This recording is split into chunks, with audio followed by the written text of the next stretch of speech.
ঘাটালের রঘুনাথপুরে এক স্বেচ্ছায় রক্তদান শিবির ঘিরে তুলকালাম। রক্তদাতাদের লম্বা লাইন। উদ্যোক্তারা জানাচ্ছেন শিবিরে রক্ত গ্রহণের দায়িত্বে ছিল ঘাটাল ব্লাড সেন্টার। হঠাৎই তাদের জানানো হয় 100 জনের বেশি রক্তদাতার রক্ত সংগ্রহ তাদের পক্ষে আর সম্ভব নয়। যদিও তাদের দাবি তারা আগে থেকেই জানিয়ে রেখেছিলেন রক্তদাতার সংখ্যা 130 ছাড়াতে পারে। ঘটনা ঘাটাল থানার মনোহরপুর এলাকার রঘুনাথপুরে। শুক্রবার গ্রামের রঘুনাথপুর তরুণ সংঘের উদ্যোগে ওই সংঘের সদস্য প্রয়াত সৌমেন ঘোষের স্মৃতিতে এক স্বেচ্ছায় রক্তদান শিবিরের আয়োজন হয়। আর এই রক্তদান শিবিরেই ওই সংঘের তরফে সুব্রত ঘোষ, শঙ্কর মণ্ডলরা একের পর এক অভিযোগ তুলেছেন ঘাটাল ব্লাড সেন্টারের নামে। কেন 100 জনের বেশি ডোনারের রক্ত নেওয়া যাবে না? অন্যদিকে শিবিরে আসা কর্তব্যরত চিকিৎসকের সাপ জবাব, আমাদের পরিকাঠামো নেই এই পরিমাণ রক্ত সংরক্ষণের। এখন প্রশ্ন, এক ফোঁটা রক্তের জন্য যখন এত লড়াই, স্বেচ্ছায় রক্তদান শিবির নিয়ে এত প্রচার, সেখানে সেই রক্ত সংরক্ষণের পরিকাঠামোর উন্নয়ন নিয়ে সরকারের কেন এত গড়িমসি? জানা গেছে অনেক টালবাহানার পর এদিন মোট 122 জনের রক্ত নিয়েছে ওই ব্লাড সেন্টার। লাইনে থেকে প্রায় 50 জনেরও বেশি ডোনারকে ফিরে যেতে হয়েছে। সংঘের তরফে শঙ্কর মণ্ডল বলেন, আমাদের মাথায় একটা প্রশ্ন চিহ্ন থাকছেই, এই 122টি রক্তের সংরক্ষণ আদেও হবে কিনা। ব্যুরো রিপোর্ট, স্থানীয় সংবাদ, ঘাটাল।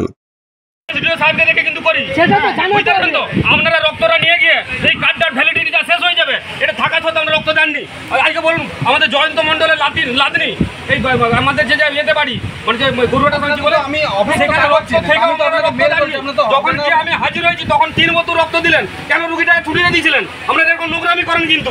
আর এসডিও সাহেব আমাদের প্রশাসন লোক আছে বলে রক্তটা দিই, কিন্তু আপনাদের ব্যবহার থেকে কেউ রক্ত দিতে আসবে।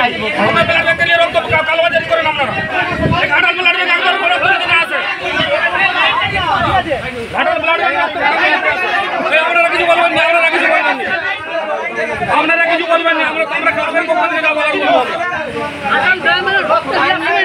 ব্লাড ব্যাংক যেখানে রক্ত নিতে যাবে সেখানে ব্যারিকেড করুন।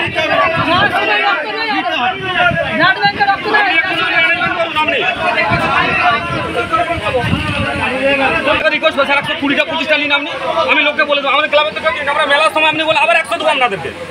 আমাদের ক্লাবের ছেলে কেউ দিন আমার 100 আপনার সঙ্গে যেটা ভদ্রতার কথা বলছে তাতে আমার 50 টাকা রক্ত নেওয়া হয়। আপনি একটা বুঝছেন না কেন? রক্তটা নিয়ে যেতে আমি ফেলে দিতে পারবো না। আরে তাহলে আমি অন্য ব্লাড ব্যাংক দেখতাম তো দেখুন না, এখন কি করে বললেন? এখন কি করে দেখাবেন? আমি তো 100টা বলেছি তো। আমি তো বলেছি 100টা সময় রক্ত নাই, রক্তের লোক নাবি ঘাটাল ব্যাংকে রক্ত নোংরামিটা সব ঠিক আছে। আমরা জানি আমরা সোসাইটির পক্ষ থেকে বিষ্ণুপুরে ব্লাড। আরে ভাই একটা কথা শুনুন, আমি রক্তটা নিয়ে ফেলে দিতে পারবো না। আমাকে এতে ঘাটার আজকে এতে সরকার সব ব্যবস্থা করে রেখেছে, আপনি সেই ব্যবস্থা ইউটিলাইজ করুন। আপনি আবার গাড়ি বলুন, গাড়ি এক্ষুনি এগুলো নিয়ে রাখুন, আবার নিয়ে আসুন গাড়ি। গাড়ি আমি রাখবো কোথায়? রাখবো কোথায় মানে ব্লাড ব্যবস্থা করা যেত না? আপনাকে পরশুদিন থেকে বলা হয়েছে। দাদা পরশুদিন বলা হয়েছে, আমাকে মেল করে রিপ্লাই দেননি। আমি আমরা 1 মাস আগে অ্যাপ্লাই করেছিলাম, আমাদের আমরা পরশুদিনকে ওনাদের মেল করে জানাই এটা আমাদের সংখ্যাটা বাড়বে। স্যার ওই একটা আজকে একটা ওই ক্যাম্পে এসেছি স্যার, ওইটার নামটা কি বলতো? তরুণ, হ্যাঁ রঘুনাথপুর তরুণ সংঘ। স্যার আমাদের তো 800 ব্যাগ ব্লাড আছে। হ্যাঁ ওদের স্যার আমরা বলে দিয়েছি, কনফার্ম করেছিলাম 100 জন। ওরা প্রায় 100, ওদের প্রায় এতে আরও বলছে বেশি আছে। স্যার আমি কী করবো স্যার? একটু বলুন। আমি আর মানে আমাকে আজকে এটাই ঘাটালটা এতে বাচ্চে ওই এতে কী বলে তমলুকটা আজকে বললো যে আপনার ব্লাডগুলো আপনি নিয়ে যান, নাহলে আমি রাখতে পারবো না। হ্যাঁ তো স্যার এরা যদি এইরকম করে করে আমি কী করবো স্যার? আমি তো রক্তটা নিয়ে ফেলে দিতে পারবো না।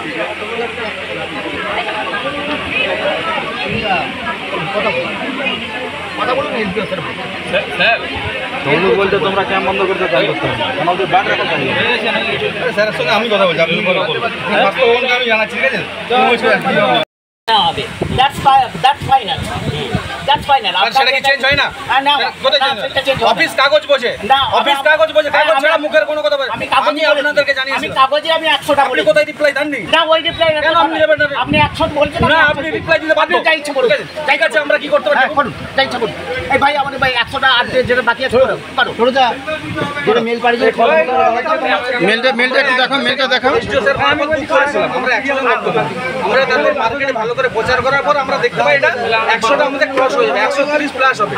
সেই হিসাবে পরশুদিন আমরা ঘাটাল গ্রামে লাইনে ধরে যে আমাদের এই সংখ্যাটা স্যার বাড়বে, আপনারা একটু ব্যবস্থা করুন। সঙ্গে সঙ্গে আমরা এইচও সাহেবকেও জানাই ব্যাপারটা, স্যার একটু দেখুন এটা বাড়বে। স্যার আমাদেরকে আশ্বস্ত করেন যে হ্যাঁ হয়ে যাবে। আজকে এনারা যখন রক্ত নিতে এসেছেন, প্রথমে কিন্তু আমরা জানতাম না, মিডিল পর্যায়ে এসে জানছি আমাদের সেই 100 জনই ওনারা রক্ত নেবেন। আমরা অলরেডি প্রায় 150 জন দাঁড়িয়ে রয়েছি। তো আমরা এখন কি করবো? এখন তো দেখতে পাচ্ছি প্রায় 150 জনের মতো দাঁড়িয়েছে, বাকি যারা দাঁড়িয়েছে 100 জনের উদ্দেশ্যে তারা কি বাড়ি চলে যাবে? 200 প্লাস তো হবে, আমাদের 200 দিতে হবে না, আমাদের 120-30টা নিক, তাতে আমরা সন্তুষ্ট করে আমরা মানুষকে বুঝিয়ে দেবো। আমরা মানে এত পরিমাণ মানুষ আছে, তাদেরকে আমরা কি করেন, আমার ক্লাবের একটা ছেলে আমরা দিইনি, তো ক্লাবের ছেলে আমরা আমাদের মেলার সময় না আমরা আবার 100 দেবো। আমরা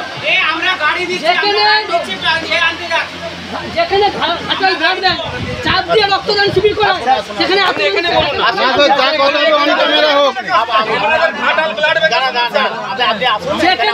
চাপ দিয়ে রক্তদান শিবির করানো হয়, মানুষকে এই করে দেখাবার বাধ্য করে। আরে কেন এখন দেখবো না। আমরা জানিয়েছিলাম ঘাটাল ব্লাড ব্যাংকে এই রক্তদানে আমাদের 100 জন রক্তদাতা রক্তদান করবেন, কিন্তু আমরা মার্কেটে প্রচার করার পর, বিভিন্ন মাধ্যমে প্রচার করার পর আমরা মোটামুটি বুঝতে পারি যে আমাদের এই সংখ্যাটা বাড়বে। সেই জন্য আমরা ঘাটাল ব্লাড ব্যাংকে আমরা মেল করে জানাই যে আমাদের এই সংখ্যাটা 130 প্লাস হবে, কিন্তু ঘাটাল ব্লাড ব্যাংক আমাদেরকে মেলের কোনো রিপ্লাই দেয়নি আজ পর্যন্ত। আমরা বাই ফোনে ওনাদেরকে জানাই এবং দর্শক আমাদের মহকুমা শাসক মহাশয়কে আমরা জানাই যে স্যার আমাদের এই রক্তদাতার সংখ্যাটা প্লাস হবে, আপনাকে ব্যবস্থা করতে হবে। সেই হিসাবে আমরা আশাবাদী ছিলাম যে আমাদের সংখ্যাটা প্রায় 150 প্লাস হবে, কিন্তু হঠাৎ করে আমরা জানতে পারি আমাদের রক্তদান পর্ব চলাকালীন বা মাঝপথে আমরা জানতে পারি যে এটা 100-র বেশি ওনারা নেবেন না। এর ফলে আমরা মহা সমস্যায় পড়ি এবং মানুষের কাছে ভুল বার্তা পৌঁছায়। আমাদের ক্লাবের পক্ষ থেকে মানুষকে বোঝানোর চেষ্টা করি, মানুষ দীর্ঘক্ষণ লাইনে দাঁড়ানোর পর যখন না রক্ত দিতে পারছে, মানুষ অটোমেটিক অধৈর্য হয়ে পড়ে, বিভিন্ন রকম ভুল বার্তা মানুষের মধ্যে ছড়ানোর চেষ্টা করে। কিন্তু আমরা ক্লাবের পক্ষ থেকে সবাইকে শান্ত আশ্বস্ত করি এবং আমরা বিভিন্ন অ্যাঙ্গেল থেকে চেষ্টা করে প্রায় 120 জনের মতন আমরা রক্তদাতাকে কাছ থেকে আমরা রক্ত নিতে পারবো বলে আশা রাখছি। রক্ত দিতে পারছেন না, যারা লাইনে আছেন তো ওনারা যখন বলছেন আরো 10-20টা রক্ত নেবে, যে লাইনে আছে আমাদের ক্লাবের সংশোধন করে আমরা ক্লাবের কেউ রক্ত দেবো না, আমরা মেলার সময় দিয়ে দেবো। যারা বাইরে থেকে এসে লাইনে দিয়েছেন